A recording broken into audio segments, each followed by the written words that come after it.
তৃণমূল কংগ্রেসের রাজনৈতিক উপদেষ্টা পরিষদের চেয়ারম্যান হয়তো ডোনাল্ড ট্রাম্প হয়ে গেছে। আরে মোদি বিরোধিতা করতে করতে দেশ বিরোধিতা শুরু করে দিলেন।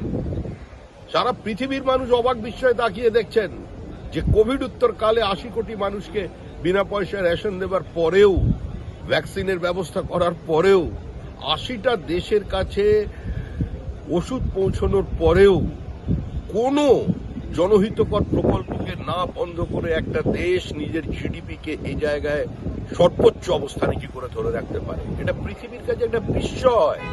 সারা পৃথিবীর মানুষ অবাক বিস্ময় মাথা নত করছে নরেন্দ্র মোদীর কাছে।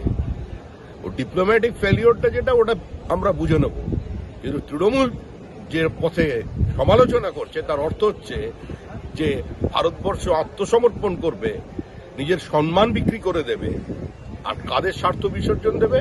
কৃষকের স্বার্থ, মৎস্যজীবীদের স্বার্থ, পশুপালকদের স্বার্থ।